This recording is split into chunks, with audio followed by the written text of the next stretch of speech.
Kentucky loses to Florida in Rupp Arena, but they can right the ship if they get a big win over Tennessee coming up this evening. We'll talk about that all on today's episode of the Wildcats Today podcast.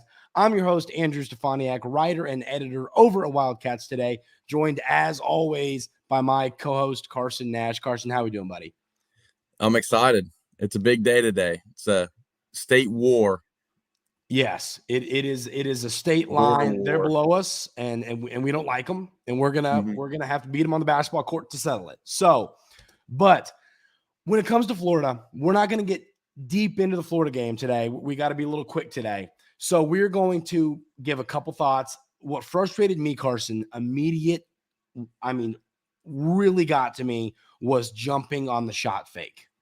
Jumping on the shot, because here's the deal: if you jump on a shot fake, the shot's wide open. You know what I mean? Because you're gone. You're out of the picture. The shot is wide open. That's what we saw against Florida. Clayton Jr., after the game, came to the post-game press conference and said exactly that. They were like, well, what went into your success? He was like, in all honesty, every time I went to shoot the basketball, I shot faked, they bit. So, every shot I took was wide open, and I was 7 for 14, which he was like, I should be making more than 7 for 14 wide open. Like, he was joking there, but saying, like, it's not hard to make jump shots at this level when the opposing team bites on a shot fake. So that's what irked me. Carson, what were your thoughts on this ball game? Yeah, that's brutal because most of them were 3-pointers, and you don't want to get beat by a shot fake on the 3-point line. Just play defense, put your hand up, and if he makes it, he makes it. Good shot. But he's not going to go 7 of 14 on contested threes instead of wide open threes, So it's very disappointing. We didn't have our best on-ball defender. Of course, DJ was out, but it was a disappointing defensive day, and we really failed to close that game out. We had it won, and we kind of just gave it away. Something that I haven't heard enough people talking about, Carson, that I think played a role in this game, and I want to get your thoughts on this. And we'll talk about DJ in a minute, but the little 5-0 run that they went on to end the half. Well, correct me if I'm wrong. It was 10 points, and then that run made it 5 at the half, right? It was 39-29, and then you look 2 seconds later, and then it's cut exactly. in half. I'll double check on that. I just want to make sure I'm right about that, but because I believe it was 5 points, and I want to harp on it because, Kentucky led 41-36 at half, so it was they were up 10 points, and they went on that 5-0 run, a 3 and a 2. With less than a minute probably left on the clock. That stuff matters because that's less room they have to make up in the second half. And that's what they did. So, here's the deal. They don't go on that run. That 3-pointer at the end of the game didn't, to send it to OT, doesn't matter. Now I know that there's different stuff and different game situations, but I think that run is more significant than I've seen folks talk about. I haven't seen it brought up much. And I think it was I marked it down when that happened. I thought to myself, okay, if Kentucky can go get a bucket right now and make this 7 or 8, I won't be as upset about it. But they didn't score, and they went to half up only 5 when it could have been 10, could have been more than 10. So that frustrated me because your coach, the coach goes to halftime and says, listen, I think we played awful and we were able to make it a 5-point game. We're in this, guys. Let's go have a good first 4 minutes of the second half and let's win this game. It gives you a little confidence. And so that's why you can't give up. Now you can go bucket for bucket, but you can't give up runs like that to end a half or to start a second half. You just can't do it. So that really frustrated me. Carson, any other thoughts from this game? Of course, Justin Edwards and DJ Wagner were not in the game. We'll talk about them here in a minute. Any other thoughts from this game? Yeah, so piggybacking on what you said, I'm a big believer in the last 4 minutes of the first half and the last 4 minutes of the game are what makes and breaks your team and what wins you games. And that goes for basketball or football. Field goals at the end of the half, 3-pointers at the end of the half, any sort of buckets to cut the lead or to grow your lead is what makes teams great. Yeah, I'm with you on that. It's one of those games. I think that we've got to we're getting to a point where you can't keep saying it's one loss. You know what I mean? We're getting to a point where you got to start winning basketball games. And this one hurts, ladies and gentlemen. I mean, losing the game in Rupp Arena to a team that now, first of all, as I said last time, Florida is an underrated SEC basketball team. They're going to make the tournament. They're going to be a pretty good team. But still, in Rupp Arena, it's not a game you should lose. It's not a game you should lose. On the road, I wouldn't be as upset about it. Like that South Carolina loss looks a lot. I mean, I hate the term lost looks better now, but it does. The loss looks better because of how well they're playing right now. So, this Florida loss, I don't think it's the worst loss ever, but I think losing is the worst loss ever, period, because you're trying to be a top seed, and a 2 or 3 seed, and you keep losing these games. That's not how that's going to happen. So, Carson, let's talk about it. Old Tennessee. You don't like them. I know you don't like them. So let me run through the numbers, and then I'm going to ask you a very serious question. They allow their defense is number 2 in KenPom. They're 6th overall in KenPom. Defense is the second best. I assume Houston's won. I'd bet anything on that. They're 30th in offense. At one point, their offense was much higher. It's kind of dropped a little bit, which I don't know how, based on someone we're getting ready to talk about. They are 20. They're 25th in assists per game. They average 16.8 assists per game. They're 5th in the net rank. So even in Rupp Arena, this is a quad 1 win if the Cats get the win. Which Kentucky has now fallen under 500 in quad 1 games, so that is important. 6th in KenPom, great defense, 65.9 points a game. It'd be a quad 1 win if you win. Carson, how do you stop Dalton Knecht? Or is it not possible? You tell me. Well, I have a couple different suggestions.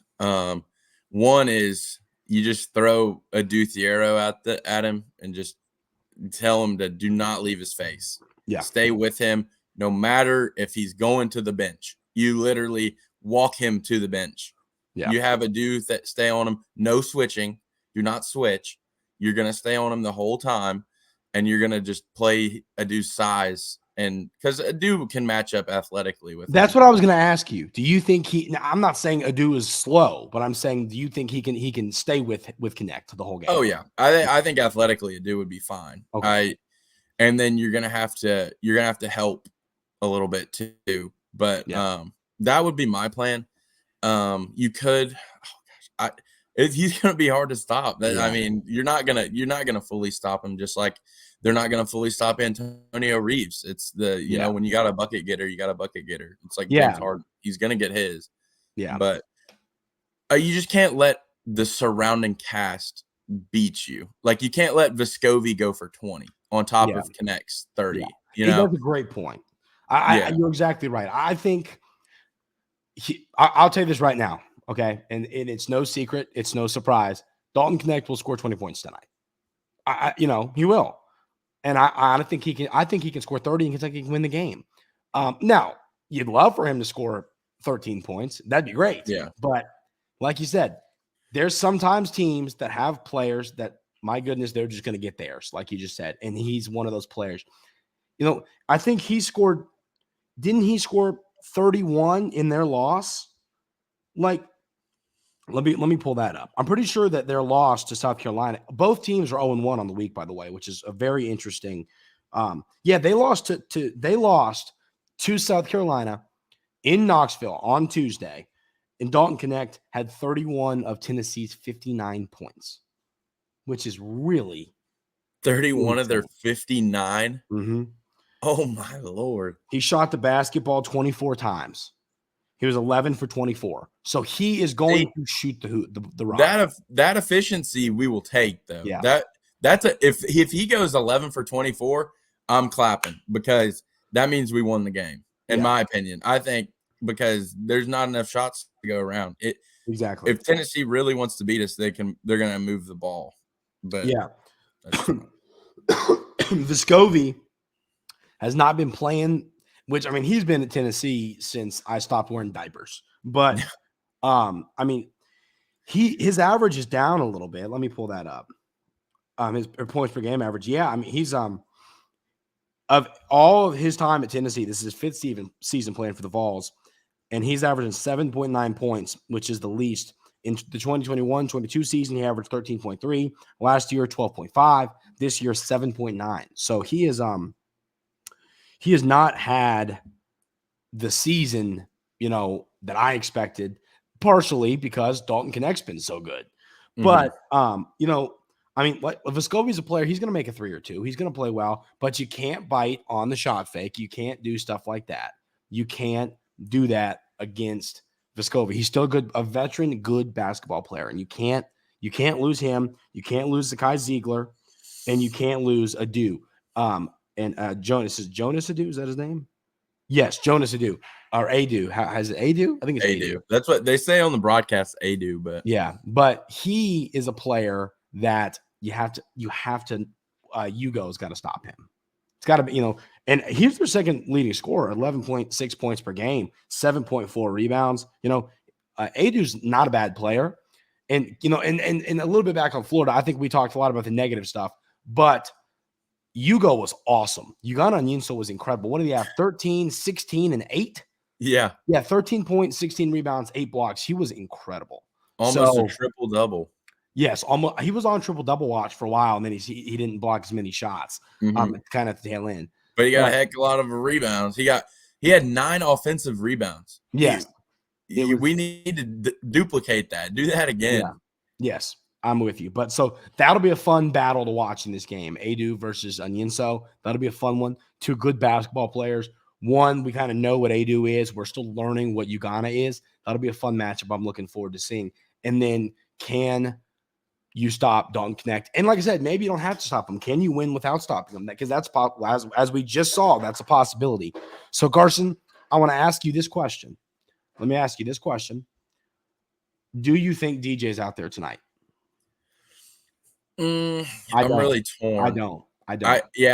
I'm leaning more towards no, definitely. Yeah. And to be honest with you, I think that we've seen that, what is Kentucky without DJ Wagner, Carson? 2 losses. 0-2. Yeah. You need them. Now, we're not going to get in any rumors here because that's not how we are going to ever conduct ourselves at the Wildcats Today podcast. But there are rumors going around. I don't put any weight into those. We'll see if something happens, but we're not going to break that stuff down because that's just silly to me. But I think he's got a banged up ankle. Cal's been saying that all year.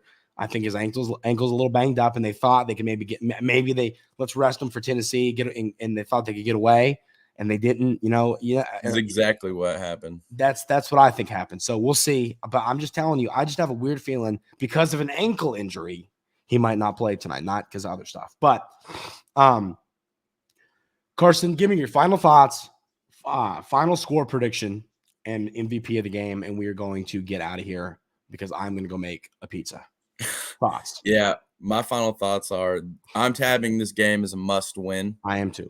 You got to get back up to 500, and you definitely you have to protect home court from here on out. You can't lose again at home, and so this is a must-win game.